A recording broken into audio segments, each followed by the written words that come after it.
Kisah Nabi Ibrahim adalah kisah yang sangat menakjubkan di dalam Al-Quranul Karim. Karena Nabi Ibrahim alaihi salatu wassalam adalah Abul Anbiya, bapak dari seluruh para nabi.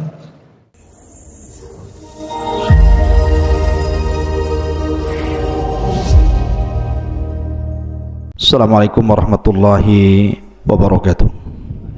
Sirah Nabi Allah Ibrahim alaihi salatu wassalam.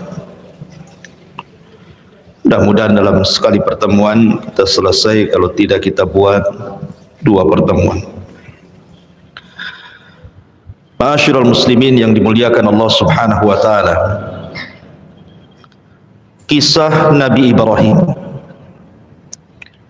adalah kisah yang sangat menakjubkan di dalam Al-Quranul Karim.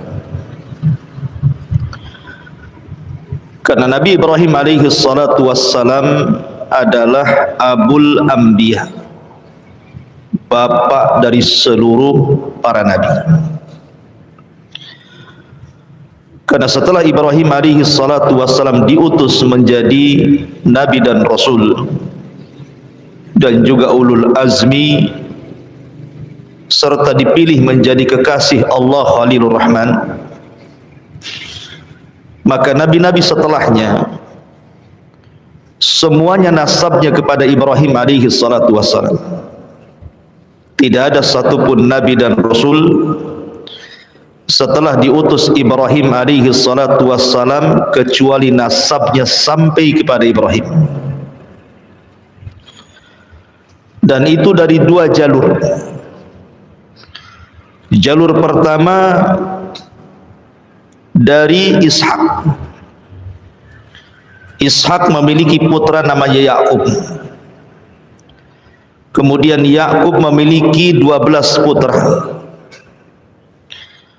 Dari keturunan 12 putranya disebut Bani Israel. Dan nabi-nabi Bani Israel itu bukan 1-2, ribuan. Makanya ketika Abi Dzar Al-Ghifari bertanya kepada Rasul tentang jumlah para nabi dan rasul, maka Nabi SAW menjawab bahwa jumlah nabi itu 124.000 nabi. Dalam riwayat 120.000 nabi. Dan jumlah rasul itu 315 rasul. Tetapi yang dikenal namanya dalam Al-Quran hanya 25 nabi dan rasul. Bukan berarti yang tidak kita kenal bukan nabi atau bukan rasul. Lah ribuan para nabi itu adalah turunan Nabi Allah Yakub, dan Yakub sendiri namanya Israel. Maka turunan Yakub disebut Bani Israel. Dan Bani Israel ditutup kenabiannya dengan Isa ibnu Maryam. Ini dari jalur Ishak. Kemudian di sana ada jalur yang kedua dari jalur Ismail. Tidak ada satupun turunan Ismail yang jadi nabi kecuali satu, Nabi kita Muhammad sallallahu alaihi wasallam. Makanya Ibrahim itu disebut Abul Anbiya, bapaknya para nabi. Al-Quran menyebut nama Ibrahim itu sebanyak 69 kali. Disebutkan di dalam surah Al-Baqarah 127, 125, 130, 132, 133, 135, 136. Kemudian disebutkan dalam surah Al-Imran 95, 97. Kemudian juga di Al-Baqarah juga 257, 258, 360. Kemudian dalam surah An-Najm ayat 37, An-Nisa 54, kemudian juga Al-Ankabut 31, Al-Imran 65, As-Saffat 100, 04, 109, kemudian surah Hud 69, Sad 45, Hud 74, dan begitu seterusnya. Intinya sebutan Ibrahim dalam Al-Quran itu sekitar 69 di semua ayat-ayat dalam Al-Quran tersebar. Menariknya adalah Ibrahim ini adalah nabi yang dicintai semua agama. Orang Yahudi mengakui Ibrahim itu nabi mereka. Orang Nasrani mengakui Ibrahim itu nabi mereka. Bahkan orang musyrik sekalipun mengakui bahwa Ibrahim adalah orang mulia mereka, termasuk orang Islam. Bahkan saking cintanya kita kepada Ibrahim, selalu kita sandingkan dengan Rasul dalam setiap tasyahud. Kalau antum salat, ada namanya salawat Ibrahimiyah. Allahumma salli ala Muhammad wa ala ali Muhammad kama sallaita ala Ibrahim wa ala ali Ibrahim. Tapi apakah pengklaiman itu benar? Al-Quran membantah. Maka na Ibrahim Yahudiyan wala Nasraniyan walakin kana hanifan muslima wa ma kana minal musyrikin. Ibrahim bukan seorang Yahudi, Ibrahim bukan Nasrani, tapi Ibrahim adalah orang yang lurus akidahnya dan dia seorang muslim dan bukan orang-orang musyrik. Jadi Ibrahim itu muslim. Tidak benar pengklaiman orang-orang Yahudi bahwa Ibrahim itu adalah Nabi Yahudi. Tidak juga orang Nasrani mengklaim bahwa Ibrahim adalah Nabi Nasrani. Karena Ibrahim bukan Yahudi, Ibrahim bukan Nasrani, Ibrahim juga bukan musyrik, tapi Ibrahim itu hanifan musliman. Dia seorang muslim. Makanya Allah memerintahkan kita untuk mengikuti agama Ibrahim. Fattabi millata Ibrahim. Ikutilah agama Ibrahim. Karena itu adalah agama yang dibawa Nabi sallallahu alaihi wasallam. Dia adalah Abu Tauhid, bapaknya yang menegakkan tauhid. Ma'asyiral muslimin yang dimuliakan Allah Subhanahu wa taala. Kalimat Ibrahim, apa sih makna Ibrahim itu? Karena Ibrahim itu bukan bahasa Arab. Ibrahim itu bahasa Ibrani. Ada yang mengatakan Ibrahim itu artinya Abul Umam, bapaknya umat ini. Ada yang mengatakan Ibrahim itu Abu Rahim, bapaknya Ar-Rahim, yang memiliki kelembutan. Karena dia orang yang pertama menjamu tamu dalam sejarah. Ada juga yang mengatakan makna Ibrahim itu artinya Abu Ar-Rafi, Bapa yang maha tinggi. Kita mengenal Ibrahim memang tidak ada dalam Al-Quran atau Sunnah Nabi Sallallahu Alaihi Wasallam sejarah Ibrahim itu, kapan waktunya, bagaimana beliau besarnya, itu tidak dijelaskan. Tapi kita akan coba merunut Al-Quranul Karim dengan berusaha untuk mengambil petikan-petikan tafsir.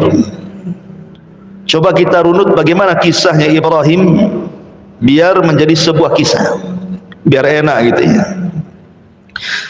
Ma'asyiral muslimin yang dimuliakan Allah Subhanahu wa taala. Ibrahim ini memiliki ayah dalam Al-Quran namanya Azar, sebagaimana disebutkan dalam surah Al-An'am, wa idh qala Ibrahimu li abihi Azar. Ketika Ibrahim berkata kepada ayahnya Azar, Quran menyebutnya bahwa ayah Ibrahim itu namanya Azar. Tapi dalam Taurat nama Ibrahim, bapa Ibrahim itu namanya Tarah. Berbeda kalau Quran mengatakan Azar, kalau orang-orang Yahudi menyebutnya Tarah. Dan ada juga yang berusaha untuk menggabung bahwa nama ayahnya Azar, laqabnya Tarah. Tapi yang jelas kita ini punya kitab sendiri, Al-Quran, maka kita memilih pendapat yang ada dalam Al-Quran. Nama Ibrahim itu adalah Azar. Azar sendiri punya 3 putra. Pertama Ibrahim, yang kedua Nahur, dan yang ketiga Haran. Haran inilah ayahanda Nabi Lut. Jadi Lut itu keponakan Ibrahim. Adapun istrinya Sarah bintu Haran, sama-sama Lut bin Haran, Sarah bintu Haran. Tentu Haran di sini berbeda. Kalau Lut itu putra daripada Haran yang merupakan saudara kandung Ibrahim, berarti jatuhnya keponakan Lut itu. Tapi kalau Sarah itu, dia adalah saudara Azar, bapaknya itu saudara Azar, berarti Ibrahim dengan Sarah itu sepupu. Bisa dipahami ya? Jadi Sarah istri Ibrahim itu sepupunya Ibrahim. Kalau Nabi Lut keponakannya Ibrahim. Lah Nabi Allah Ibrahim alaihi salatu wassalam dibesarkan, bahkan dilahirkan di Irak, di Babil. Dan Babil saat itu dipimpin oleh seorang raja zalim namanya Namrud. Al-Imam Mujahid beliau mengatakan bahwa di dunia ini ada 4 raja yang pernah menguasai hampir sebagian dunia. Ingat, ini raja dunia ya, bukan seperti Firaun raja Mesir saja, bukan. Kalau Firaun itu bukan raja dunia, dia Mesir saja. Jadi 4 raja ini hampir menguasai dunia. 2 mukmin, 2 kafir. Adapun yang mukmin kata Imam Mujahid, pertama adalah Nabi Allah Sulaiman. Kekuasaannya hampir menyeluruh dunia. Kemudian yang kedua Dzulqarnain yang disebut dalam surah Al-Kahfi. Ini mukmin. Yang 2 kafir. Siapa yang kafir? Yang pertama Namrud, yang nanti kita akan kisahkan juga. Kemudian yang kedua Bukhtun Nasr, yang pernah membumi hanguskan Palestina dan membantai orang-orang Yahudi di zaman itu. Lah Ibrahim ini hidup di zaman Namrud. Dan kalau antum mendengar kisah Namrud, dialah manusia yang pertama kali bekerja sama dengan syaitan, dengan iblis. Dan dia yang membunuh bapaknya. Jadi bapaknya dibunuh oleh Namrud karena kerjasama dengan iblis untuk mengambil kekuasaannya. Jadilah Namrud raja dunia dan tidak pernah dikalahkan. Karena dalam riwayat Ismailiyat itu, Israiliyat, Namrud ini orang yang pertama kali mempelajari sihir kepada iblis. Walaupun ini perselisihan panjang para ulama, karena Al-Quran menyebutnya ada kisah Harut Marut. Tentu panjang lagi kisahnya dan banyak perselisihan ulama di sini. Ma'asyiral muslimin yang dimuliakan Allah Subhanahu wa taala. La Ibrahim dilahirkan di Babil, di Irak.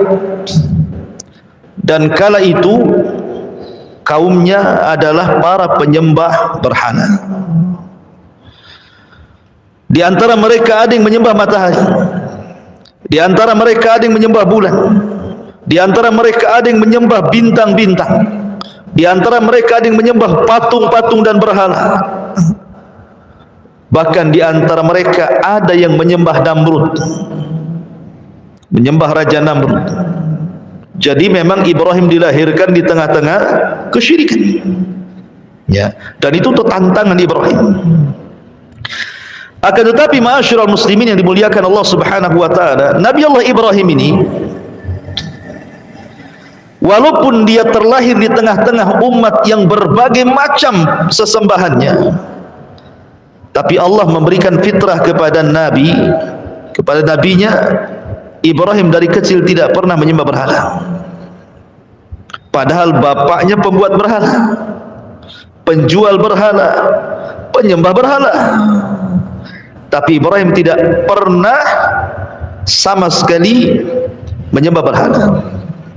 Sama dengan Nabi tidak pernah menyembah berhala, supaya tidak ada cacat.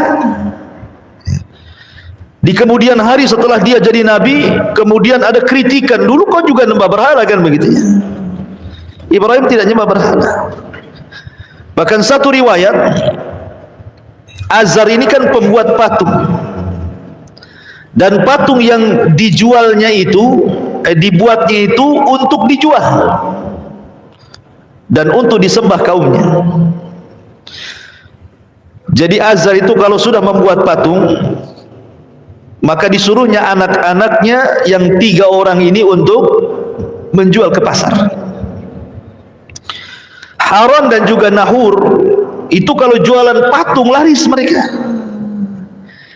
Kalau Ibrahim tidak pernah satu patung pun ada yang beli, karena cara jualnya begini.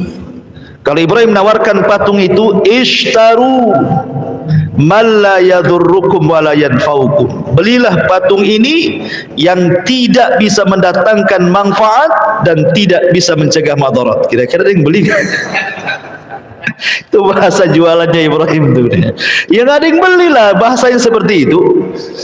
Belilah patung ini, tapi patung ini tidak memberikan manfaat kepada kalian dan tidak memberi madarat kepada kalian. Bahkan terkadang patungnya dibawa ke sungai, suruh minum, isyrab, isyrab, minum, minum katanya. Ya nggak bisa minum lah patung. Ya. Jadi kadang-kadang ayahnya marah karena nggak pernah laku. Jadi dari kecil saja fitrahnya itu sudah menolak berhala Ibrahim itu. Maka disebut hanifan. Hanif itu lurus, tidak pernah melakukan kesyirikan, itu disebut hanif. Hanifan muslimah wa makana minal musyrikin. Sebelum saya lanjutkan kisah Ibrahim ini, Al-Quran banyak memberikan sifat-sifat mulia kepada Ibrahim. Pertama, Allah Subhanahu wa taala katakan, inna Ibrahima kana ummatan qanitan lillahi hanifah. Di sini Allah berikan 3 sifat. Sesungguhnya Ibrahim itu kana ummatan. Apa ummat itu? Ummat itu artinya ar-rajulul al-jami'u lihisalil khairi hatta yakuma maqama ummatin minan nas. Kalimat umat ini artinya seorang laki-laki yang terkumpul sifat-sifat kebaikan padanya. Di mana kalau cerita keimanan, dia orang yang paling beriman. Kalau cerita sedekah, dia orang yang paling sedekah. Kalau cerita zikir, dia orang yang paling zikir. Sebutkan apa saja kebaikan ada pada dia, seolah-olah dia mewakili umat dan pantas untuk dijadikan uswatun hasanah. Kemudian yang kedua, qanitan. Qanit itu artinya luzumut ta'ah, orang yang terus di atas ketaatan. Maka nanti kita kalau menceritakan Ibrahim dari kecil sampai tua, semua cerita ibadah, semua cerita dakwah, karena dia luzumut ta'ah, di atas ketaatan. Hanifan artinya lurus, tidak pernah melakukan kesyirikan. Kemudian Allah Subhanahu wa taala mensifati Ibrahim dalam Al-Qur'an syakiran li an'umi, hamba yang senantiasa bersyukur akan nikmat Allah Subhanahu wa taala. Kemudian Al-Quran juga mensifati dengan al-hilmu. Inna Ibrahim lahalimun awwabun munib. Ibrahim itu lahalim, orangnya lembut. Nanti kita lihat bagaimana dakwah dia ke orang tuanya, sangat lembut sekali, patut ditiru ya. Dan itu modal untuk berdakwah, kelembutan. Kemudian sakha, orangnya dermawan. Bayangkan Ibrahim itu punya peternakan unta. Untuk apa? Untuk dijual? Bukan. Ibrahim itu diberikan kekayaan oleh Allah Azza wa Jalla, dan dia punya peternakan unta. Peternakan unta itu hanya untuk menjamu tamu. Jadi kalau ada tamu sembelih satu unta, ada tamu sembelih satu unta, ada tamu sembelih satu unta. Hanya itu saja, hanya untuk menghormati tamu. Makanya orang yang pertama kali menghormati tamu Ibrahim. Kita mah nggak pernah kalau ada tamu aqua gelas, tamu aqua gelas, tamu aqua gelas, nggak pernah nyembeli ayam antum. Lihat Ibrahim ini sampai punya peternakan unta hanya untuk menjamu tamu saja, luar biasa. Kemudian orangnya sabar, sabar sekali. Hartanya untuk menjamu tamu, badannya dilemparkan ke api, anaknya disuruh disembelih. Sabar Ibrahim itu orangnya. Kemudian riayatu li ahli, dia senantiasa memperhatikan keluarganya. Sesibuk apapun Ibrahim berdakwah kepada kaumnya, tidak pernah melupakan keluarganya. Makanya di dalam Al-Quran sering Ibrahim digambarkan bagaimana dia berdakwah kepada bapaknya. Ya abati, ya abati, wahai ayahku, wahai ayahku, lima ta'bud ma la yasma wa la yubsir. Kenapa kau sembah zat yang tidak mendengar, tidak melihat? Bahkan Ibrahim pernah berdoa kepada Allah, wa junubni wa baniya an na'budal asnam. Ya Allah, jauhkan aku dan seluruh anak turunanku jangan sampai ada yang menyembah berhala. Jadi memperhatikan keluarganya. Dan itu harusnya punya perhatian bagi kita. Yang pertama kali diperhatikan kepada keluarga, ajari mereka tauhid. Jangan melakukan kesyirikan. Karena umumnya kalau antum pulang ke kampung, keluarga di kampung itu mungkin kurang ilmu, tidak sampai hidayah kepada mereka ya, masih suka datang ke dukun kan itu ya. Kemudian tangkal-tangkal, jimat-jimat, kemudian tradisi-tradisi yang berbau syirik kan itu ya. Dakwahi mereka. Kemudian juga Ibrahim itu syuja'ah, punya keberanian. Bayangkan dihancurkan patung-patung Namrud itu. Namrud itu raja dunia ya. Kok bisa dihancurkan patung-patungnya? Kan kalau nggak berani nggak akan mampu tuh. Dia masuk ke daerah khusus di istana, tempat Namrud nyembah berhalanya, dihancurkan berhalanya. Kalau nggak punya keberanian nggak akan bisa ya, nanti kita jelaskan dan kita kisahkan. Dan Ibrahim disebut memiliki salamatul qalbi, sebagaimana Allah mengatakan idja'a rabbahu biqalbin salim.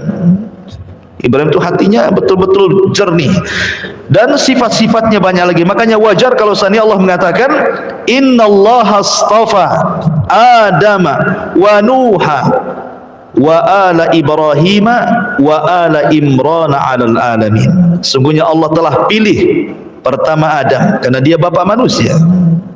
Kemudian Nuh karena dia rasul pertama. Kemudian Ibrahim karena dia bapaknya para nabi. Kemudian keluarga Imran karena dia imamnya Baitul Maqdis. Inilah orang-orang yang dipilih dalam Al-Quran ya. Jadi Ibrahim itu salah satu orang yang dipilih oleh Allah Azza wa Jalla. Ma'asyiral muslimin yang dimuliakan Allah Subhanahu wa ta'ala. Adapun di masa remajanya, bagaimana kisah Ibrahim di masa remaja? Ibrahim ini ketika diangkat oleh Allah Subhanahu wa ta'ala menjadi nabi dan rasul setelah dewasa, maka yang pertama kali dakwah adalah keluarga. Dan itu disebutkan dalam surah Maryam ayat 41 sampai 48, detail di situ. Allah mengatakan wadhkur fil kitabi Ibrahim innahu kana siddiqan nabiyya. Ceritakanlah wahai Muhammad kisah Ibrahim di dalam Al-Quran, sesungguhnya dia adalah seorang yang sangat membenarkan. Maksudnya seorang Nabi. Idh qala li abi, ketika dia berdakwah kepada ayahnya, ya abati lima ta'budu ma la yasma' wa la yubsir wa la yughni anka syai'an. Lihat bagaimana panggilan Ibrahim kepada ayahnya, padahal ayahnya kafir. Ibrahim tidak memanggil namanya ya Azar, tidak, wahai ayahku, wahai ayahku, tidak pernah memanggil nama. Makanya Hasan Al-Basri mengatakan, siapapun anak yang memanggil nama orang tuanya, berarti anak itu telah durhaka.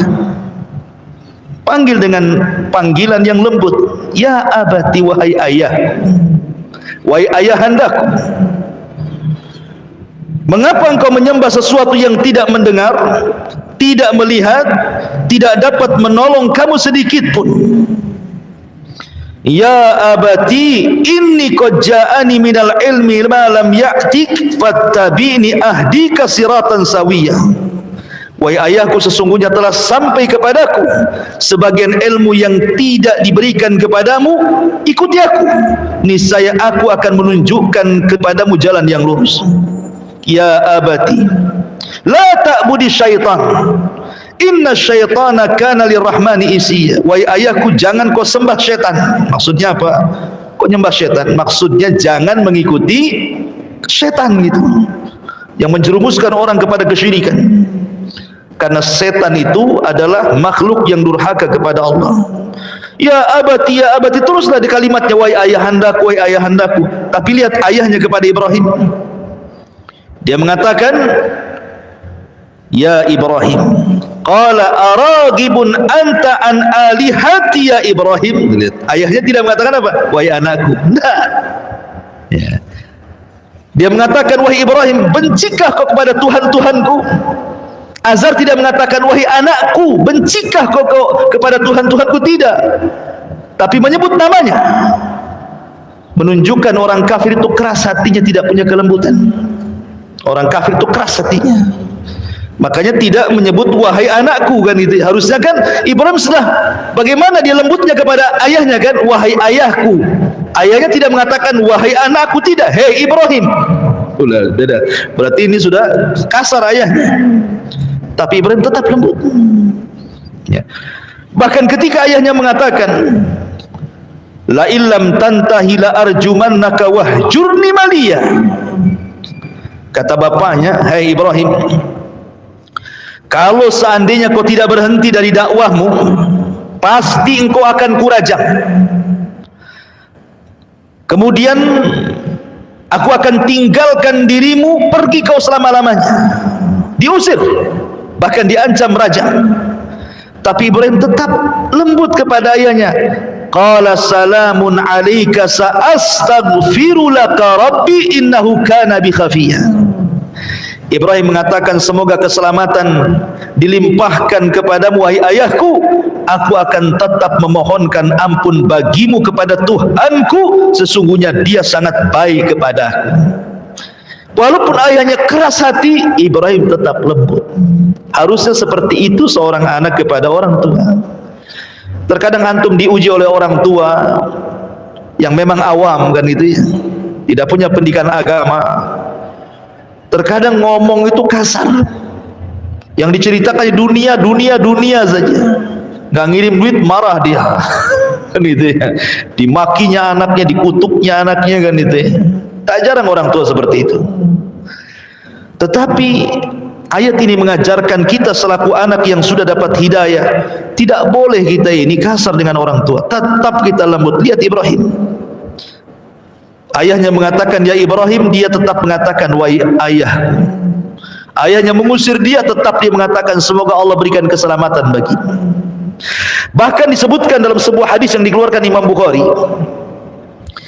ketika Ibrahim alaihi salatu wassalam pada hari kiamat mendapatkan ayahnya penuh dengan debu rambutnya dan menjadi penuh neraka, maka Ibrahim alaihi salatu wassalam mendatangi ayahnya dan mengatakan, alam aqul laka la ta'sini, bukankah sudah kukatakan wahai ayahku di dunia, jangan bermaksiat kepadaku, ikuti aku. Kan itu ya. Tapi ayahnya mengatakan fal yaum la a'sik, hari ini aku tidak mungkin bermaksiat kepadamu, aku akan mengikuti apapun yang kau ajak wahai Ibrahim. Tetapi kemudian Ibrahim berdoa kepada Allah, ya Rabb, innaka wa'adtani alla tuhzini yauma yub'atsun. Ya Rabb, bukankah kau sudah berjanji kepadaku tidak akan membuat sedih sampai hari dibangkitkan? Tolonglah ayahku jangan masuk neraka. Tapi Allah mengatakan kepada Ibrahim, inni haramtul jannata 'alal kafirin. Wa Ibrahim, ku haramkan surga untuk orang kafir. Ayahmu pasti masuk neraka. Tapi lihat sampai kelembutan Ibrahim ketika nanti pada hari kiamat meminta kepada Allah agar ayah jangan dimasukkan ke neraka, kan? Begitulah kelembutan Ibrahim dalam berdakwah, gitu maksudnya. Luar biasa. Ya. Ma'asyiral muslimin yang dimuliakan, setelah dia berdakwah kepada keluarga, di sini tidak sebutkan kepada ibunya karena tidak ada kisahnya, semua kepada ayahnya. Kemudian mulailah Ibrahim berdakwah kepada seusianya, kepada teman-teman duduknya. Karena antum pasti punya teman-teman duduk gitu ya, di warung kopi di mana kan adalah ya. Mulailah Ibrahim itu datang ke mereka, mulai berdakwah. Dan itu disebutkan dalam surah Al-An'am, wa kadzalika nuriya Ibrahim malakutas samawati wal ard waliyakuna minal muqinin. Dan demikianlah kami memperlihatkan kepada Ibrahim kekuasaan yang kami tunjukkan di langit dan di bumi, dan agar dia termasuk orang-orang yang yakin. Ketika datang malam, Ibrahim kumpul dengan kawan-kawannya, khusus para penyembah bintang. Datang dia ngobrol, ya kan? Kemudian setelah melihat bintang, kata Ibrahim, hadza rabbi. Oh, boleh jadi bintang itu Tuhan kita. Wah, senang kawan-kawannya. Seolah-olah Ibrahim pro dengan mereka, gitu ya, mengakui ketuhanannya. Karena selama ini mereka tahu Ibrahim itu keras orangnya. Oh, Ibrahim sudah mengakui bahwa bintang Tuhan kita. Terus Ibrahim ngobrol sampai pagi. Tiba-tiba bintangnya hilang. Apa kata Ibrahim? Qala la uhibbul afilin. Aku tidak suka Tuhan yang suka tenggelam, suka muncul, katanya. Kok Tuhan kadang-kadang tenggelam, kadang-kadang muncul? Itu Tuhan apa, katanya? Nggak jadi, kecewa lah kawan-kawannya ini. Ya. Kemudian besoknya dia datang lagi ke orang-orang seusia dia, khusus para penyembah matahari, para penyembah bulan. Ngomong gitu juga. Ketika melihat bulan, oh jangan-jangan itu Tuhan kita semua. Ini umat yang nyembah bulan senang. Oh, Ibrahim sudah tobat, mengakui bulan itu Tuhan kita, katanya. Terus Ibrahim ngobrol sampai pagi. Tiba-tiba bulannya hilang juga. Apa kata Ibrahim? Falamma afala qala la illam yahdini rabbi la akunanna minal qaumidz zalim. Aku tidak suka lah Tuhan ini kadang muncul, kadang tenggelam. Sungguh jika Tuhanku tidak memberikan petunjuk kepadaku, niscaya aku termasuk orang-orang sesat. Sama juga bulan dengan bintang, muncul lagi tenggelam lagi, muncul lagi tenggelam lagi. Tuhan apa ini, katanya. Kemudian setelah itu Ibrahim datang kepada umat khusus para penyembah matahari. Kemudian setelah melihat matahari, dia sedang ngobrol-ngobrol dengan para penyembah matahari, dia mengatakan, hadza rabbi hadza akbar. Oh, mungkin ini Tuhan yang benar, lebih besar dibandingkan matahari, bulan dan juga bintang. Ini lebih besar, jangan-jangan ini Tuhan kita. Oh, senang para penyembah matahari. Rupanya Ibrahim terus ngobrol sampai sore. Matahari pun tenggelam. Gimana Tuhan ini semuanya muncul tenggelam katanya. Maka Ibrahim mengatakan, qala ya qaumi inni bari'um mimma tusyriku. Wahai kaumku, aku berlepas diri dari kalian, dari kesyirikan yang kalian lakukan. Aku tidak akan nyembah Tuhan yang kalian sembah. Ibrahim seperti ini bukan berarti Ibrahim sedang cari Tuhan. Ibrahim ini konteksnya sedang berdakwah. Dia tahu Tuhannya Allah, tapi dia ingin berhujjah kepada orang-orang yang menyembah bintang, menyembah bulan dan menyembah matahari, bahwa yang kalian sembah itu tidak benar gitu maksudnya. Makanya Ibrahim masuk ke wilayah mereka, masuk ke wilayah sini, masuk ke wilayah sini maksudnya kan, seolah-olah Ibrahim itu bagian dari mereka, untuk berhujah kepada mereka bahwa bintang, bulan, matahari itu bukan Tuhan.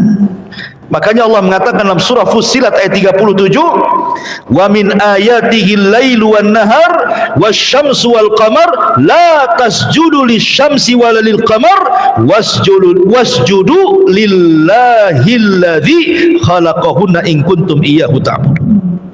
Dan dari tanda-tanda kuasa Allah, ada malam, ada siang, ada matahari, ada bulan. Jangan kalian sembah matahari, jangan kalian sembah bulan, sembahlah Allah yang menciptakan itu semuanya kalau kalian betul-betul beribadah kepada Allah. Selesai berdakwah kepada yang seusianya, mulailah Ibrahim berdakwah kepada kaum secara keseluruhan, kaum Kaldania. Allah Subhanahu wa taala berfirman dalam surah Al-Ankabut 16 sampai 18. Wa Ibrahim idz qala liqaumihi u'budullaha wattaquh dzalikum khairul lakum in kuntum ta'lamun innama ta'buduna min dunillah awthanan wa takhluquna ifkan innal ladzina ta'buduna min dunillah la yamlikuna lakum rizqan fabtaghu indallahi rizqan wa'buduhu washkuru lahu ilaihi turja'un wa in tukadzibu faqad kadzdzaba umamum min qablikum wa ma 'alar rasuli illal balagul mubin. Dan ingatlah ketika Ibrahim berkata kepada kaumnya, sembahlah Allah, bertakwalah kalian kepada Allah, yang demikian itu lebih baik bagi kalian. Jika kamu mengetahui sesungguhnya yang kamu sembah selain daripada Allah itu hanyalah berhala-berhala, batu-batu, pohon-pohon saja, dan kamu membuat kebohongan seolah-olah mereka Tuhan. Sesungguhnya apa yang kalian sembah selain Allah itu tidak mampu memberikan rizki kepadamu, maka mintalah rizki kepada Allah, sembahlah Dia, bersyukurlah kepada Allah, hanya kepadanya kamu akan dikembalikan. Ibrahim mengatakan, Tuhan yang kalian sembah itu loh nggak dapat rizki. Bahkan disebutkan dalam ayat, seandainya nih ada lalat mengambil satu butir nasi sesajen untuk berhala, berhala itu tidak akan sanggup mengambilnya. Satu butir nasi yang diambil lalat kemudian pergi, berhala tidak akan bisa merebutnya. Nggak percaya, coba aja. Antum kasih sesajen untuk berhala itu, ambil satu nasi, antum pergi, dikejar nggak antum? Kalau dikejar hati-hati antum. Iya. Ma'asyiral muslimin yang dimuliakan Allah Azza wa Jalla, Ibrahim pakai logika itu, berdakwah dengan logika dia kan. Tuhan mulu tidak ada manfaatnya, tidak ada madarat, nggak mendatangkan madarat juga, nggak bisa mendatangkan rizki, ngapain disembah? Ma'asyiral muslimin yang dimuliakan Allah Subhanahu wa taala. Kemudian setelah Ibrahim berdakwah kepada ayahnya, kepada seusianya, kemudian kepada kaumnya secara keseluruhan, mulailah Ibrahim berdakwah kepada Namrud, kepada raja. Ingat, dalam syariat kita, afdalul jihad kalimatul haq inda sultanil jair. Seutama-utama jihad itu kalimat yang Anda lontarkan dari kalimat kebenaran kepada pemerintah yang zalim, kepada penguasa yang zalim. Karena kalau kita menyampaikan kebenaran kepada penguasa yang zalim itu risikonya besar, bisa ditangkap, dipenjara, dibunuh, kan gitu ya. Tetapi tentu dengan cara yang bijak. Tidak boleh menasihati pemerintah di hadapan panggung, di medsos, nggak boleh ya, itu akidah ahli sunnah. Tapi menasihati secara sembunyi-sembunyi kebenaran itu memang berat. Kalau tersinggung antum bisa kena pasal karet kan itu, masuk antum, dimasukkan ke penjara, terkadang dihilangkan antum itu. Jadi Ibrahim ini betul-betul berdakwah kepada Namrud. Ketika Namrud ini membuat acara kerajaan, mungkin kalau di negeri kita ini Agustusan lah kan itu, karena kan dulu kan sistem kerajaan kan itu. Apa kata Namrud? Dibuatlah pesta besar di lapangan, istana kosong, ada semua ke lapangan, tumpah ruah di lapangan. Kata Ibrahim, tallahi, bersumpah dia, demi Allah, la akidanna asnamakum ba'da an tuwallu mudbirin. Sungguh aku akan melakukan tipu daya terhadap berhala-berhala kalian setelah kalian pergi meninggalkannya. Jadi ketika istana kosong, betul-betul kemudian ditinggalkan oleh pengurus-pengurus kerajaan dan juga Namrud, dan tumpah ruah di lapangan, Ibrahim masuklah ke dalam istana. Padahal sebelumnya Ibrahim ini pura-pura sakit, bapaknya ngajak, Ibrahim ayo, ada acara tuh. Apa kata Ibrahim? Saya sedang sakit pak, katanya. Inni maridtu, saya sedang sakit. Padahal Ibrahim sehat. Ini dusta pertama Ibrahim. Ibrahim itu pernah berdusta 3 kali.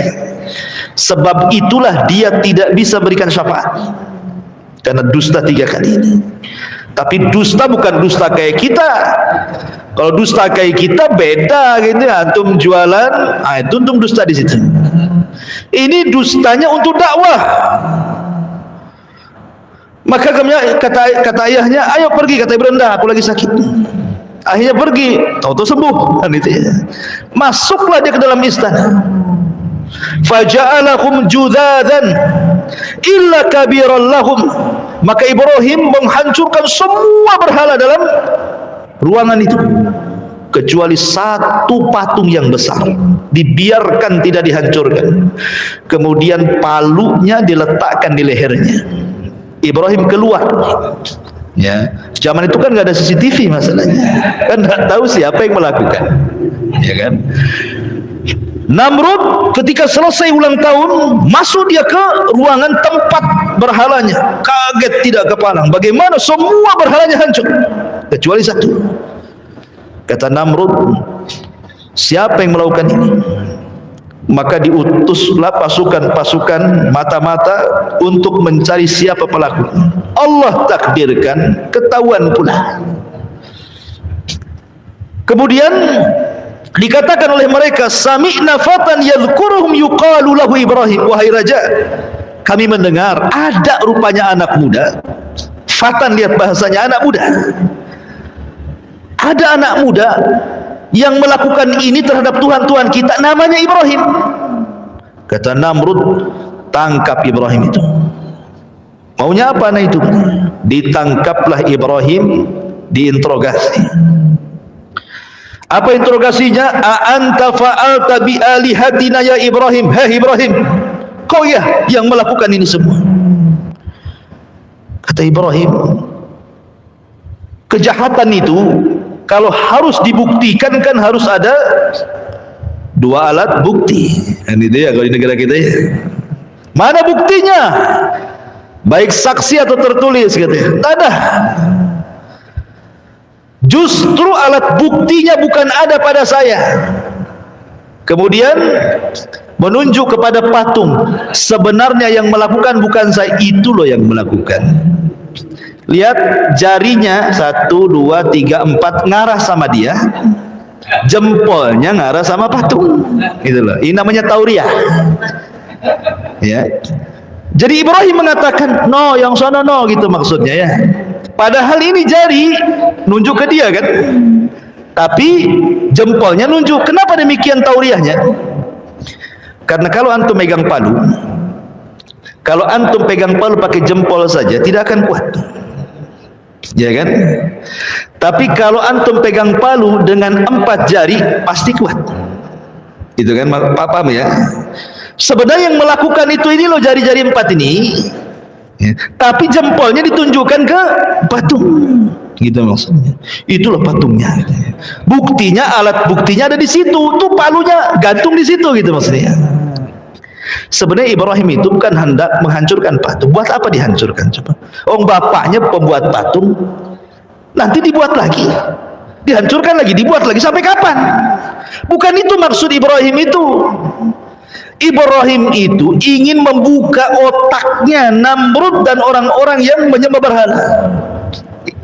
Kalau hanya sekedar menghancurkan patung, besok dibuat lagi, dihancurkan, dibuat lagi, sampai kapan kan itu? Bukan itu tujuan Ibrahim, bukan. Ibrahim itu ingin membuka akal mereka bahwa itu bukan sesembahan yang hak yang kalian sembah. Makanya lihat, perhatikan, Kemudian mereka mengatakan, ketika mereka mengatakan, farajau ila anfusihim faqalu annakum antumuz zalimun summa nukisu ala ru'usihim laqad alimta ma haula'i yantikun. Lihat bahasa mereka. Maka mereka kembali kepada diri-diri mereka. Ketika Ibrahim menunjuk bahwa yang melakukan itu patung yang besar itu, maka mereka kembali kepada diri mereka sendiri, mulai sadar. Lalu mereka berkata kepada sesama mereka, sesungguhnya kamulah yang mendolimi diri-diri sendiri. Kemudian mereka menuduhkan kepada menundukkan kepala, lalu berkata, hei Ibrahim, pasti kamu tahu bahwa berhala-berhala itu tidak mungkin bicara. Kamu ngomong yang salah itu yang besar sana, kata kaumnya. Ya tidak mungkin lah saya nanya dia, gitu maksudnya bahasanya. Masa saya nanya dia, kamu sudah tahu dia nggak bisa bicara, katanya. Itu kan sebenarnya dari situ bantahan bagi mereka. Loh, kalau sudah tidak bisa bicara ngapain disembah, gitu maksudnya. Akhirnya qala Ibrahim mengatakan, afata'buduna min dunillahi ma la yanfa'ukum syai'an wa la yadurrukum uffil lakum wa lima ta'buduna min dunillahi afala ta'qilun. Kata Ibrahim, mengapa kamu menyembah sesuatu selain Allah yang tidak dapat memberi manfaat sedikit pun ataupun mendatangkan madarat? Celaka kalian, dan apa yang kalian sembah selain daripada Allah, mana akal kalian? Kata Ibrahim. Ketika hujah mereka kalah, maka mereka tidak bisa berhujah kecuali dengan cara lain. Mereka tidak bisa berhujah lagi di hadapan Ibrahim. Ketika mereka tidak bisa hujah, apa kata mereka? Qalu harriquhu wansuru alihatakum in kuntum fa'ilin. Maka serentak orang-orang mengatakan, bakar saja Ibrahim itu, bantu Tuhan-Tuhan kalian, katanya, kalau kalian betul-betul membela Tuhan kalian, katanya. Akhirnya kemudian Ibrahim pun diadili dan diputus harus dibakar. Akhirnya semua manusia dikumpulkan dalam satu lapangan, dan Raja Namrud meminta semua pasukan mencari kayu bakar. Bahkan setiap satu rumah harus membawa kayu bakar. Bayangkan, setiap rumah membawa kayu bakar. Setinggi apa tuh kayu bakarnya? Satu kota Batam setiap rumah bawa kayu bakar, taruh di Engku Putri sana itu. Enggak muat Engku Putri itu, kan itu ya. Dibakar sampai tinggi sekali tuh. Ibrahim belum dimasukkan supaya orang melihat, beginilah orang yang kurang ajar kepada Namrud bernasib sama dengan Ibrahim. Dibuatlah manjanik. Manjanik itu ketepel besar gini, gitu ya. Jadi boleh ketepel taruh sini, Ibrahimnya lempar gitu. Dibuatnya ketepel, taruh di sini Ibrahim, kemudian disaksikan oleh orang banyak, dilempar betul-betul ke dalam lautan api itu. Di tengah-tengah antara ketepel dan api itu datang malaikat. Malaikat menawarkan pertolongannya. Jibril, Mikail, semua, bahkan Mikail menawarkan hujan biar padam tuh api itu. Tapi Ibrahim alaihi salatu wassalam mengajarkan tawakal yang kuat dan mengatakan, amma ilaika fala wa amma ilallahi fabala. Kata Ibrahim, adapun saya harus meminta pertolongan kepada kalian, oh tidak. Tapi kalau kalian suruh meminta pertolongan kepada Allah, ya.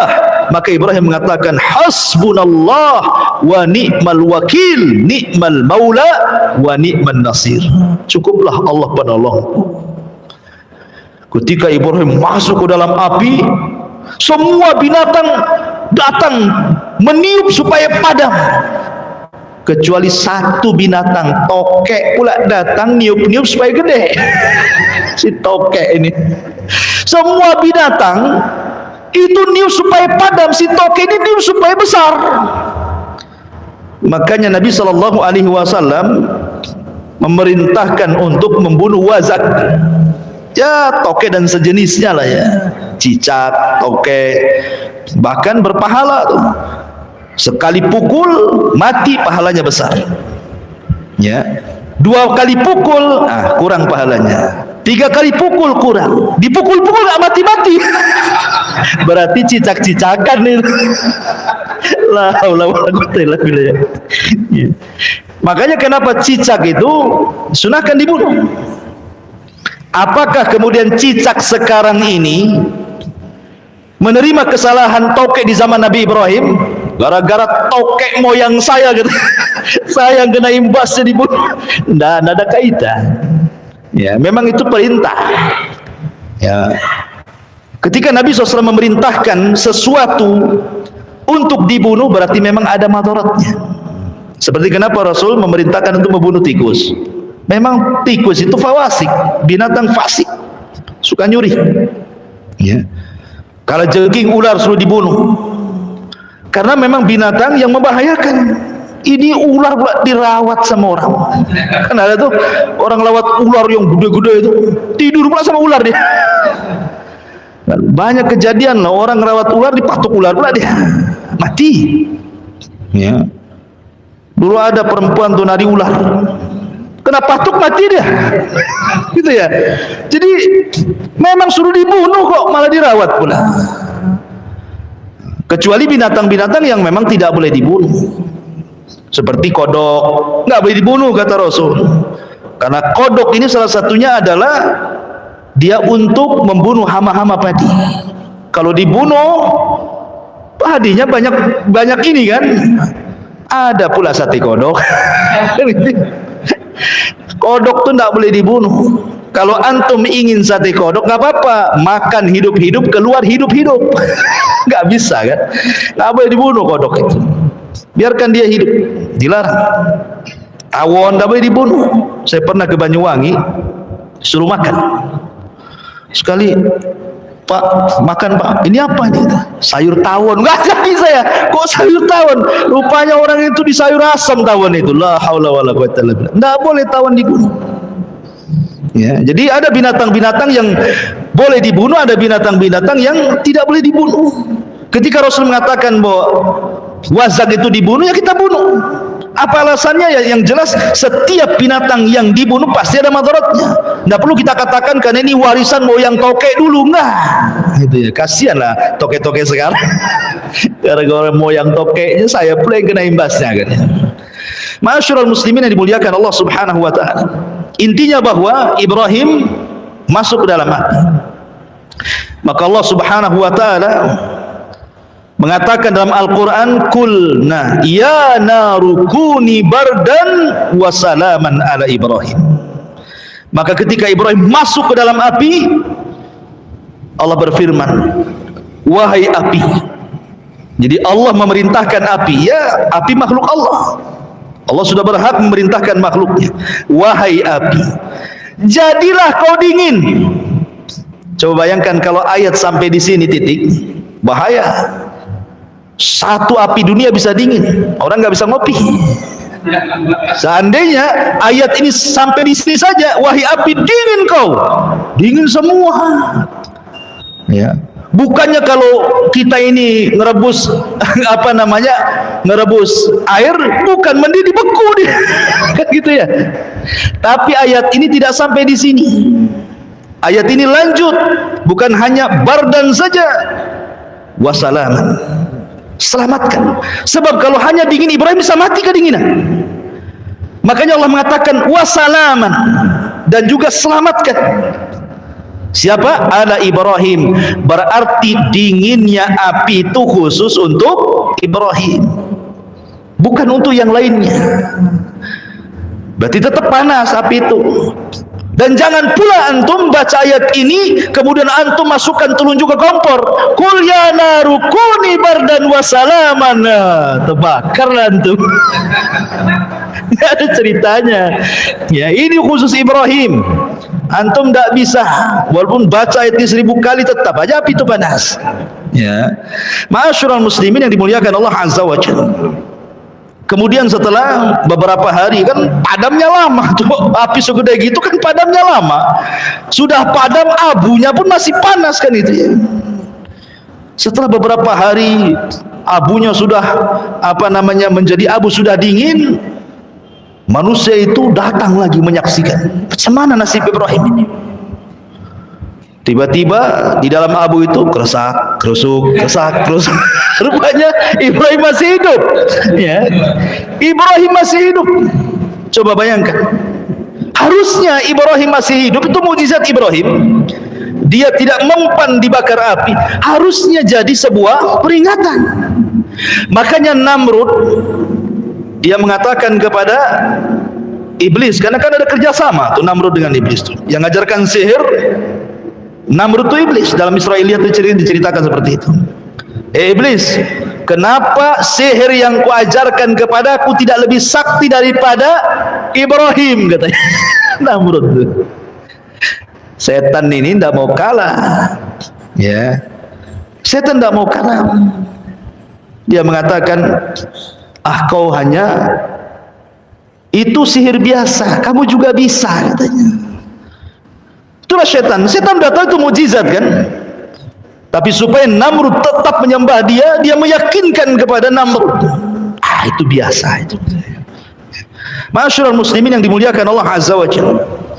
Lah dari peristiwa inilah Ibrahim alaihi salatu wassalam sudah tidak kuat lagi berdakwah di daerah Kaldaniun, di Babil, di Irak, dan habis ini harus hijrah.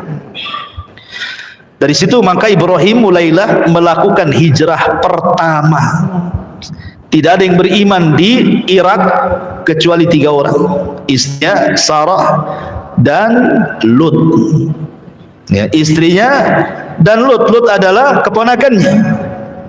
Hanya bertiga, Ibrahim, istrinya dan keponakannya. Itulah yang beriman. Semua kufur. Kemudian Ibrahim akhirnya hijrah ke mana? Ke Palestina. Setelah sampai di Palestina, ada yang mengatakan bahwa Ibrahim ini kan belum diberikan rizki oleh Allah Azza wa Jalla, masih mengadu nasib di Palestina. Apalagi ketika itu terjadi jadab. Jadab itu paceklik yang berkepanjangan, sehingga Ibrahim tidak bisa bertahan lama di Palestina, harus hijrah lagi ke negeri lain. Lah hijrahlah Ibrahim ke Mesir. Rupanya di Mesir itu rajanya zalim, Fir'aun di zaman Nabi Ibrahim itu. Fir'aun itu kan istilah raja Mesir. Jadi raja Fir'aun di Mesir di zaman Ibrahim itu zalim. Salah satu sifat buruknya adalah Sarah ini sudah dikenal kecantikannya. Bahkan ada yang mengatakan bahwa separuh kecantikan Hawa itu diberikan kepada Sarah, sebagaimana separuh ketampanan Adam itu diberikan kepada Yusuf. Karena Adam itu tampan. Makanya kita tidak terima kalau teori Darwin itu kita asumsi. Karena Darwin mengatakan bahwa asal muasal manusia dari kera, kan gitu. Kera cakep apa ganteng? Jelek kera pula. Enggak apa-apa, Darwin saja yang jelek. Kita orang Islam turunan Adam. Adam tuh cakep, separuh kecakapannya diberikan kepada Yusuf saja. Wanita-wanita bisa ngiris-ngiris jari itu dengan pisaunya. Lah ketika kemudian Ibrahim sampai di Mesir, Ibrahim mengatakan karena raja ini tabiatnya jelek, dia kalau melihat istri orang cantik gak terima, pasti dibunuh suaminya, diambil istrinya. Ya. Makanya Ibrahim berbohong kedua kali.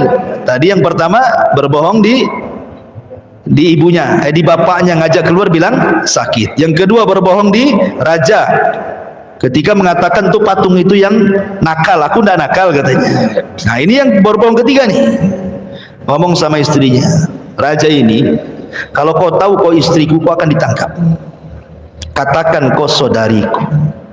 Tauriah juga maksudnya bukan saudari di sini, saudari beneran, maksudnya saudari seagama gitu maksudnya. Tapi katakan kau saudariku, dan jangan kau katakan aku suamimu. Katakan aku ini saudaramu. Tapi karena Sarah ini cantik memang, datanglah prajurit-prajurit raja ini, nggak peduli walau ngaku saudari-saudara, kalau cantik diambil. Kan itu ya. Diambil akhirnya Sarah ini. Dibawa ke istana Ibrahim, hanya bisa terdiam dan melakukan sholat. Nah, ini pentingnya. Kata Rasul, kalau ada masalah, sholat. Ibrahim lagi pusing, dia istrinya diculik sama raja, sholat dia. wasta'inu bis sabri was shalah. Minta pertolongan dengan sabar dan salat. Datangkanlah Sarah ke hadapan raja. Namanya orang cantik. Ya, raja sudah tidak sabar lagi.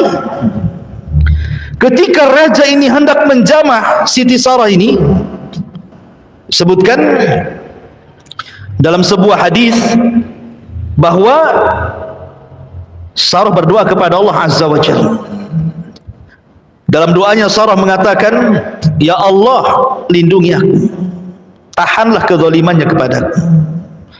Tiba-tiba ketika raja hendak mendekati Sarah, kayak orang setruk, tak bisa digerakkan tangannya.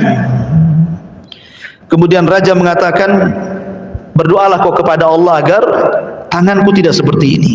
Akhirnya Sarah berdoa, dibalikin lagi tangannya, sehat lagi. Setelah sehat, mau lagi dia.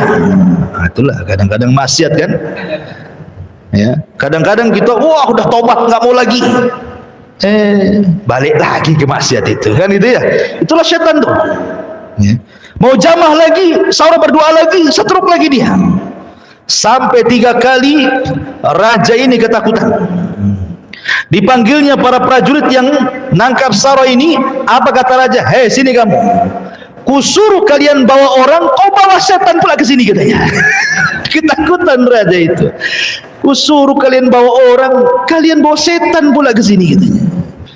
Karena ketakutan raja, suruh nyingkir Sarah ini. Sebagai imbalannya dikasihlah Hajar. Hajar itu anak raja.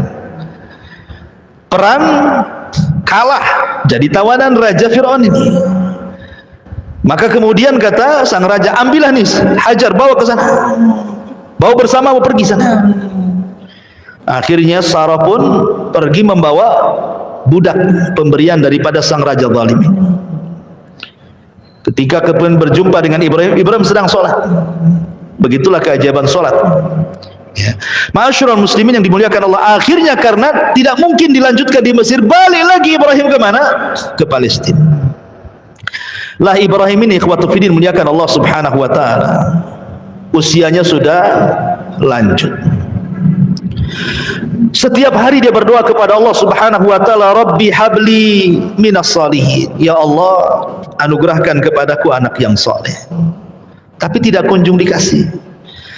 Karena sudah tua, istrinya sudah nenek-nenek, bahkan dikatakan mandul. Tapi Ibrahim tidak jenuh mengatakan, Rabbi habli minas salihin, ya Rabb, anugerahkanlah kepadaku anak yang saleh. Kenapa Ibrahim minta yang saleh? Karena kalau anak itu saleh menjadi qurratu a'yun, menjadi penyejuk mata orang tua. Tapi kalau anak jahat, terkadang orang tua ini keceplosan ngomong, nak, baiknya kau mati saja lah. Ngapain kalau tahu kau kayak gini, ngapain ku lahirkan diri? Bagus waktu bayi ku cekik kau, katanya. Kan gitu ya. Ada orang tua yang saking kesalnya sama orang tua, sama anak itu, sampai ngomongnya aneh-aneh itu. Udah tahu gini ku cekik, mati kau, katanya. Karena enggak soleh, sumpah hati orang tua. Makanya Ibrahim tuh minta anak yang soleh. Kita juga sama. Doa kita kepada anak-anak itu, ya Allah, jadikan anak kita yang soleh, jadikan, supaya anak itu menjadi penyejuk mata, gitu maksudnya. Tapi Allah Subhanahu wa taala tidak kunjung memberi. Akhirnya kemudian Hajar ini, Sarah ini, cobalah mencari solusi. Karena dia tahu bahwa suaminya kepengen punya keturunan, apalagi suaminya seorang nabi, harus ada keturunan kan gitu. Jadi Sarah ini mengatakan, ya Ibrahim, ambillah budakku ini, Hajar, nikahilah.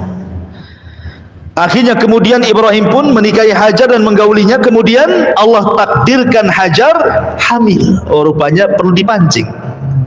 Antum kalau sudah menikah lama, tidak punya anak, dipancing poligami. Biar punya anak. Ya. Ma'asyiral muslimin yang dimuliakan Allah Azza wa Jalla. Kemudian ini kalau udah dipancing kok istri kedua tak punya anak lagi, poligami lagi. Sampai kapan dan balik gitu ya. Taib. Akhirnya kemudian setelah punya anak nih, Ismail, maka Ibrahim ini nampak namanya udah tua, tiba-tiba dikaruniai anak, kan luar biasa kecintaannya kepada Ismail. Namanya cinta kepada anak, tidak mungkin pula tidak cinta sama ibunya. Tentu ya cinta juga sama ibunya. Inilah yang membuat cemburu Sarah. Tetapi Allah Subhanahu wa taala apabila menghendaki sesuatu pasti menghidupkan sebabnya kan. Memang harus ada sebabnya. Hajar ini harus pindah dari situ.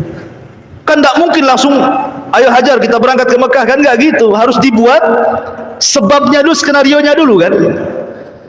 Jadi Sarah ini mulai cemburu karena Ibrahim ini selalu mendekati Ismail. Otomatis yang mendekati Ismail dekati ibunya juga lah kan gitu. Jadi terkadang Sarah itu mencari-cari Ibrahim ke sana kemari, nggak ada. Oh, pasti dia sama Sarah. Saking cemburunya akhirnya dia memanggil Hajar. Kemudian oleh Sarah Hajar itu bajunya diikat tali, kemudian ujung talinya diikat batu. Jadi kalau kemana-mana kan batu ini diseret-seret kan tahu tuh. Mungkin kalau bahasa sekarang ini dikasih GPS lah. Cuman kan pakai batu GPS. Jadi tahu nih, ini ada bekas jalan batu nih. Oh di situ kan, itu maksudnya. Saking cemburunya tuh. Begitulah orang dulu. Sama juga antum kok cemburu sama antum, hati-hati, handphone antum ada GPS-nya itu. Bang di mana bang? Batu Haji. Nagoya kan. Masalah ini. Masyarul muslimin yang dimuliakan Allah Azza wa Jalla. Kemudian akhirnya Allah Subhanahu wa taala merintahkan Ibrahim untuk memisah Hajar dan Sarah. Di sinilah mulai hikmah kenapa terjadi seperti ini. Kemudian Allah mengarahkan agar Ibrahim membawa Hajar dan juga Ismail bayi untuk pergi ke Mekah. Mekah itu bukan kayak sekarang mentereng, tidak. Mekah itu disebutkan dalam Al-Quran biwadin ghairi di zar'in inda baitikal muharram. Kau bawa Hajar ke sebuah lembah yang isinya hanya batu, padang pasir, tidak ada pohon, tidak ada tanaman, tidak ada makanan, tidak ada minuman, bahkan tidak ada orang. Jadi penghuninya cuma satu, dia ajalah Hajar itu sama bayinya Ismail. Dibawalah Ibrahim, bahkan dari Palestina ke Mekah ini jauh. Kalau zaman dulu naik unta itu 1 bulan perjalanan tuh. Dan di situ ada syarat.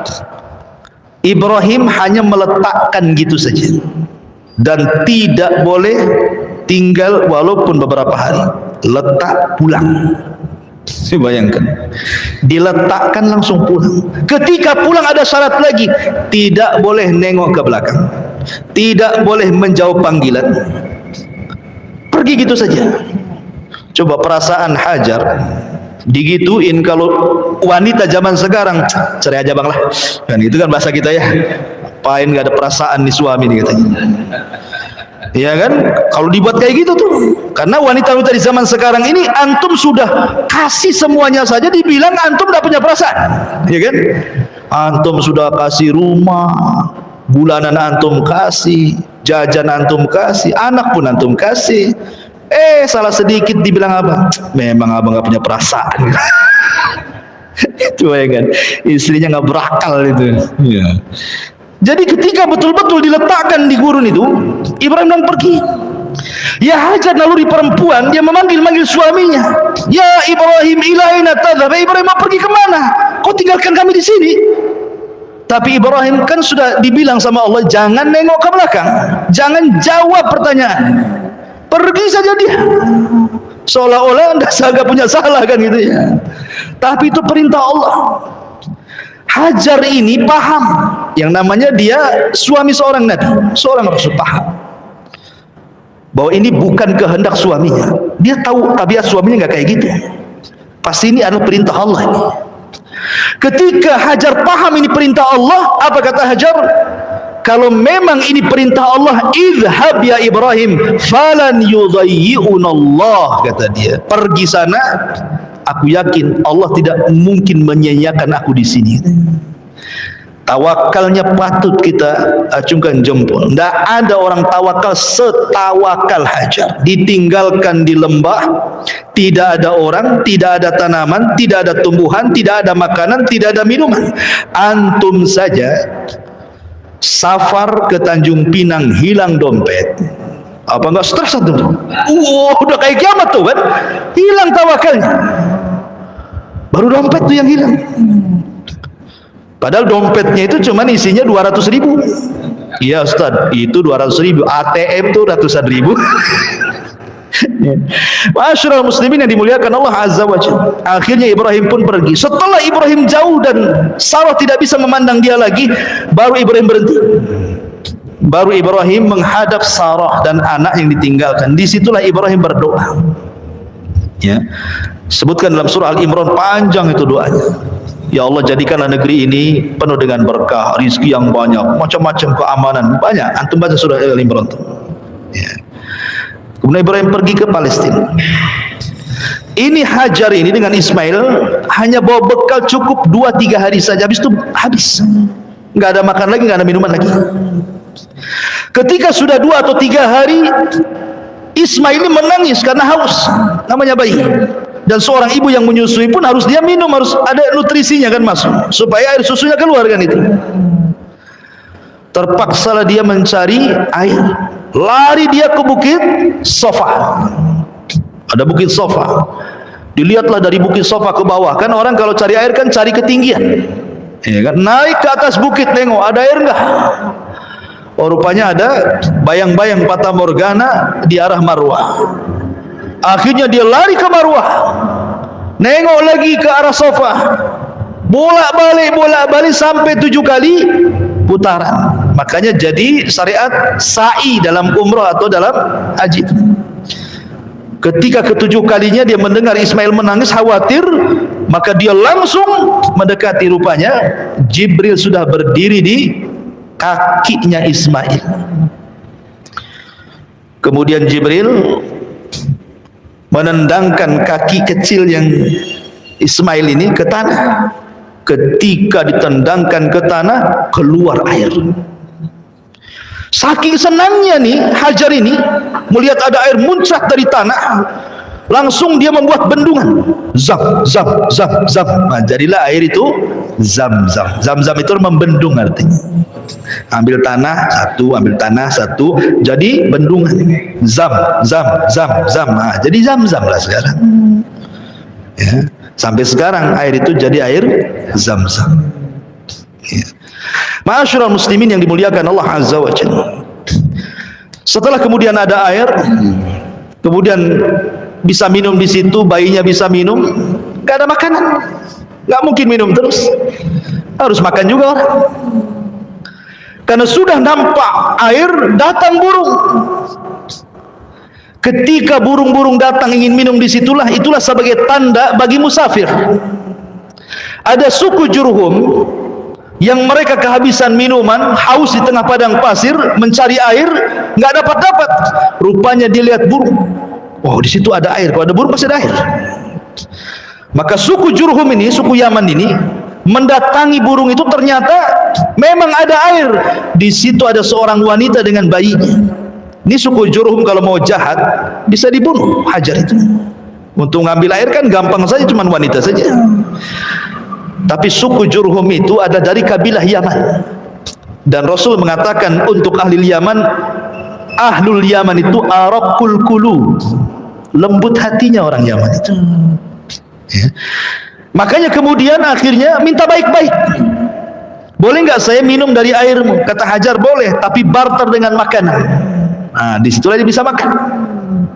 Maka terjadilah barter minuman dan makanan. Akhirnya Allah jamin, betul kata Hajar, kalau memang ini perintah Allah, idzan lan yudayyi'unallah. Inilah kata-katanya terbukti, ya kan? Kalau memang ini perintah Allah, wahai Ibrahim, pergi kau sana, Allah yakin tidak mungkin menyia-nyiakan saya di sini. Makanya nggak disia-siakan, datang dengan sebab itu dapat makanan. Sehingga suku Jurhum itu akhirnya menjadi tempat singgah suku Jurhum di situ. Kalau dia safar ke sana kemari, singgahnya di situ. Lama-lama kemudian suku Jurhum ini meminta kepada Hajar, boleh nggak kami tinggal di sini? Berapalah satu kaplingnya. Akhirnya diizinkan tinggal 1 tenda, 2 tenda, 4 tenda, 7 tenda, 100 tenda. Jadilah kampung kabilah Jurhum di situ. Disinilah Ismail ketika mulai sudah bicara, maka dia belajar bahasa Arab kepada suku Jurhum, dan dia orang yang paling fasih dibandingkan Jurhum itu sendiri bahasa Arabnya. Makanya Ismail disebut musta'rib. Arab itu terbagi tiga, ada al-Arabul Badiyah, ada al-Arabul Baqiyah, ada al-Arabul Musta'rab. Arabul Badiyah sudah musnah, itu kaum Ad, hilang sudah di zaman Nabi Hud, ya. Nabi Soleh, kaum Samud itu hilang semua itu, tidak ada turunannya. Kemudian Arabul Baqiyah, itulah dari Qahtan, Kemudian ada Musta'rab. Musta'rab inilah orang Arab, orang bukan Arab tapi pasti berbahasa Arab, itulah Ismail, ya. Makanya Ismail bukan Nabi Arab. Nabi Arab itu cuma 4, 1 Hud, 2 Saleh, 3 Syuaib, 4 Nabi kita Muhammad SAW yang betul-betul lahir di Arab. Tapi Ismail kan lahirnya di Palestina, dia orang Palestina dia, ya kan, baru hijrah ke Mekah kan, itu belajar bahasa Arab kepada suku Jurhum, akhirnya pandai bahasa Arab dan menikah dengan suku itu, ya, dengan suku Jurhum, dan punya anak sampai turunnya kepada Rasulullah. Jadi Arab dulu itu yang menguasai Jurhum sebelum perang dengan suku lain namanya Khuza'ah. Suku Jurhum ini masih mengikuti agama Ibrahim dan Ismail, mentauhidkan Allah, karena Ismail berdakwah kepada mereka jadi muwahhidun, orang-orang yang bertauhid. Dijajahlah sama Khuza'ah, kalah Jurhum ini. Karena ditakut kalau seandainya Zam-Zam dikuasai mereka, ditimbun pula Zam-Zam sama suku Jurhum. Ketika mereka balik ke Yaman dikuasai Khuza'ah, maka Zam-Zam hilang. Baru diketemukan di zaman Abdul Muttalib. Dialah yang menemukan Zam-Zam yang dipendam Jurhum itu. Ya, kita kembali ke kisah. Jadi setelah Ismail kemudian bergaul dengan suku Jurhum, kemudian juga sudah dewasa, Allah mengatakan dalam Al-Quran, falamma balagha ma'ahu sa'ya. Ketika Ibrahim usianya sudah sampai sa'ya. Sa'ya itu artinya sudah bisa diajak bicara, yang mengatakan usianya sudah antara 10 sampai 15 tahun. Ya sudah remaja ya. Sudah bisa diajak bicara, dimintai bantuan, diajak diskusi, kan itu usia-usia 10 tahun sampai 15 tahun kan sudah bisa lah orang tua berbicara itu, ngajak bicara itu. Ibrahim ini tidak pernah ketemu dengan Ismail sekian tahun, udah belasan tahun tidak pernah ketemu. Sehingga Ibrahim ingin melihat anaknya, berangkatlah dari Palestina ke Mekah. Di malam hari sebelum keesokan harinya dia berjumpa dengan Ismail, mimpi pula Ibrahim ini. Dalam mimpinya dia menyembelih putranya Ismail, betul-betul disembelih.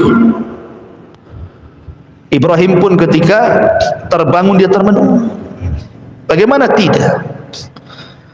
Ini bala ujian berat, ikhwan, ya kan? Sudah lama tidak punya anak, akhirnya Allah berikan anak. Kemudian anaknya sudah besar, tahu-tahu mau disembelih. Ini kan ujian besar kan gitu ya. Termenung Ibrahim, tapi karena memang mimpinya para nabi wahyu, mau tidak mau ini adalah perintah. Antum jangan samakan mimpi antum dengan mimpi Ibrahim. Jangan pula antum mimpi nyembelih anak, besoknya ambil pisau pula antum. Mimpi antum dari setan. Kalau mimpi nabi itu dari Allah. Jadi terpaksalah dia harus ngomong. Ketika besoknya ketemu Ismail, oh senang, namanya bapaknya dalam enggak ketemu, istrinya juga suaminya enggak ketemu kan senang. Maka Ibrahim kemudian harus ngomong walaupun berat. Dibawanya Ismail ke tempat yang lain, dijauhkan dari ibunya. Kemudian ayahnya ngomong baik-baik. Dia mengatakan, qala ya bunai inni ara fil manami anni azbahuka fanzur madza tara. Wahai anak, bapakmu semalam tidur bermimpi. Dalam mimpi bapakmu menyembelih dirimu, fanzur madza tara. Bagaimana pendapatmu? Lihat, seorang bapak tidak boleh diktator sama anak. Kan ada tuh orang bapak kalau anaknya salah aja udah main tampar, main maki, main awas kau ya. Oh, udah main awas kau aja tuh. Ya. tapi diajak ngomong baik-baik. Harusnya seperti itu seorang bapak pada anak, diajak ngomong baik-baik anaknya, diajak diskusi ya, libatkan diskusi. Menurut adik gimana ya bagusnya, padahal jelas-jelas kalau dia berpendapat pun tidak bermutu ya pendapatnya, tapi untuk ngajari dia berpendapat apa salahnya? Kalau nak menurut kamu gimana? Nggak apa-apa. Seperti Ibrahim ini ngajak diskusi kan, fangdur madzatar, menurutmu gimana nih? Tapi Ismail ini anak dari Hajar yang tawakalnya kuat, anak daripada Ibrahim yang Khalilur Rahman.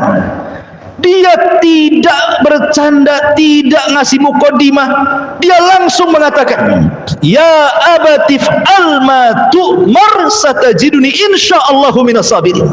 Oh, mantap di jawabannya. Wahai bapak, lakukan saja. Kalau ini perintah Allah, lakukan saja. Insya Allah engkau akan dapati aku termasuk anak yang sabar. Lihat bahasanya.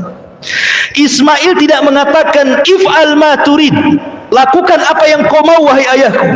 Tapi bahasanya if'al ma tu'mar, lakukan yang diperintahkan. Sebab kalau bahasanya lakukan apa yang kau mau, berarti bukan perintah Allah, ini kemauan bapaknya. Tetapi ketika bahasanya tu'mar, ini perintah, berarti tahu Ismail ini perintah Allah, bukan kemauan bapaknya. Dan lebih hebatnya lagi, Ismail mengatakan insya Allah. Insya Allah ini seolah-olah Ismail ingin mengatakan, wahai ayahku, kalau aku redho untuk disembelih, kau juga redho untuk menyembelih, Allah pun redho aku disembelih, pasti kau dapati aku termasuk anak yang sabar. Tapi seandainya aku redho disembelih, kau juga redho siap menyembelih, tapi Allah tidak redho, ini tidak akan menjadi anak yang sabar. Makanya bahasanya insyaallahu minas sabirin. Ya, itulah bahasa Quran luar biasa. Jika Allah berkehendak, kan itu ya, pasti kau akan dapati termasuk hamba Allah yang sabar. Ismail tidak pernah dia menyekat kalimat itu. Maksudnya tidak ada kata-kata muqaddimah. Pak, itu kan mimpi. Enggak lah kan, enggak ngomong gitu kan. Pikirkan, anakmu satu-satunya, kan nggak ada kan kalimat itu. Anakmu tuh si mata wayang, nggak ada. Kau mau bunuh bantai aku juga, kan itu. Nanti kau tak punya anak lagi, gitu. Tak ada. Ismail ngomong langsung, tegas, jelas. Wahai bapakku, kalau ini perintah Allah, lakukan. Insya Allah anakmu termasuk anak yang sabar. Tidak main tunggu Ismail, pergi dia. Datang ke rumahnya, pamitan ke ibunya, ambil tali dan pisau, bergegas dia datang ke ayahnya. Kata Ismail, ya, ini tambang untuk mengingat badanku. Kalau kau tidak ikat aku, bisa saja aku kabur. Ya. Ini pisau sudah kutajamkan, sebab kalau tidak tajam, maka akan lama untuk menyembelihku. Ketika kau sembelih, aku minta 3 syarat. Sembelihlah di tengkuk, jangan di leher. Sebab kalau di leher, engkau akan memandang wajahku, kau kasihan tak jadi. Kalau di tengkuk, otomatis wajahnya terpendam. Yang kedua, sing-singkan baju. Jangan sampai ada satu darah menetes di bajumu, kalau ibuku tahu dia akan sedih. Dan yang ketiga, segerakan sembelihannya. Akhirnya Ibrahim pun betul-betul lah dia letakkan pisau. Betul-betul sudah dijalan-jalankan, sampai sudah digini-ginian pisau itu. Subhanallah, Allah buat tumpul pisau itu. Sebagaimana Allah menjadikan tongkat Nabi Musa ular, sebagaimana Allah jadikan api Ibrahim tidak membakar, Allah pun bisa membuat pisau tajam jadi tumpul. Jadi tumpul, tidak bisa disembelih gini-gini. Ketika betul-betul kesungguhan Ibrahim menyembelih putranya juga nggak bisa-bisa, tiba-tiba Allah Subhanahu wa taala berfirman, wa nadainahu ayya Ibrahim qad saddaqta ru'ya. Tiba-tiba dari langit ada panggilan dari Allah, Ibrahim, engkau sudah membenarkan mimpimu. Seolah-olah apa? Engkau sudah lulus ujian. Kau sudah lulus ujian. Kenapa Ibrahim sampai melakukan seperti ini coba? Dan kenapa Allah pula memberikan bala seperti ini, kenapa ujiannya nggak yang lain saja, kenapa harus menyembelih gitu ya, kan banyak ujian, kenapa harus ini maksudnya. Ibrahim itu diuji oleh Allah Subhanahu wa ta'ala soal kecintaan. Karena biasanya ketika orang cinta kepada Allah, contoh nih antum ketika belum ada pekerjaan, oh rajinlah antum ke pengajian, ramailah pengajian itu. Ketika mulai ada tawaran bisnis di luar, ya kan, tawaran bisnis di luar, ya sebulan sekali mulai muncul. Kemana? Ada oplet sebelah sana. Mulai kan itu. Ketika Ibrahim ini cinta dengan Allah, tiba-tiba ada anak. Dikhawatirkan kecintaan Ibrahim kepada anaknya mengalahkan kecintaan dia kepada Allah. Jadi Allah ingin menguji, apakah cintamu masih tulus kepadaku ataukah sudah berpaling ke lain hati kepada anakmu. Soalnya seperti itu. Tapi dengan Ibrahim sungguh-sungguh menyembelih putranya, ingin melenyapkan putranya supaya kecintaannya hanya kepada Allah, maka Allah sudah yakin Ibrahim tidak mungkin memberikan kecintaannya kecuali kepada Allah. Sejak itulah disematkan kalimat Khalilur Rahman. Khalil itu kekasih. Dia lebih tinggi dibandingkan al-hub. Hub itu cinta, khullah itu cinta lebih daripada khullah. Namanya ada Habib, ada Khalil. Khalil itu di atasnya Habib. Dia kecintaan yang murni kepada Allah Subhanahu wa ta'ala. Itu alasannya. Makanya Allah mengatakan inna kadzalika nuzil muhsinin. Begitulah kami akan membalas dengan balasan yang baik. Karena ini ujian berat, makanya Allah sampai memberikan taukid penguat dalam ayatnya, inna hadza lahuwa al-bala'ul mubin. Lihat, Allah sampai membuat 3 penekanan. Inna, sesungguhnya. Kalimat sesungguhnya kan penekanan tuh. Inna hadza, ini lah adalah taukid lagi, 3 penguat dalam ayat ini. Sesungguhnya ini benar-benar sungguh-sungguh ujian yang berat bagi Ibrahim. Memang ujian berat, tapi Ibrahim lulus. Lulus dia, predikat kaum Lut. Lulus. Ya. Makanya karena kelulusannya itulah Allah mengatakan wa fadainahu bidzibhin adzim. Allah turunkan kambing dari surga. Kata Abdullah ibn Abbas, warnanya putih dan gemuk dan bertanduk. Jadi kalau antum cari korban yang gemuk, yang bertanduk, yang putih. Tapi kalau Rasul suka warnanya amlah, putih, ada campuran hitam. Kalau kambingnya Ibrahim putih semua, ya kan? Kalau korban tuh cari yang gemuk. Kalau yang gemuk pasti mahal. Makanya kalau ingin korban sudah nabung hari ini untuk tahun depan. Jangan udah dekat-dekat korban sibuk cari utangan. Pasti dapat kurus itu, nggak dapat gemuk. Gitu ya. Jadi kalau antum betul mau korban yang tabung dari sekarang kan itu ya, untuk tahun depan pasti dapat gemuk, dapat jantan, dapat warna yang bagus. Karena kalau mahal itu semua ada kan itu ya. Kalau murah antum mau cari yang mana? Kadang-kadang udah jelas-jelas bawa 5 juta, ada pula harga 3 juta, yang 2 juta dimasukkan lagi. Udah ini aja katanya, murah katanya. Kita sedang bermuamalah dengan Allah, ikhwan, bukan bermuamalah dengan orang. Karena kurban ini yang sampai kepada Allah bukan daging, bukan darah, tapi takwanya kita kepada Allah.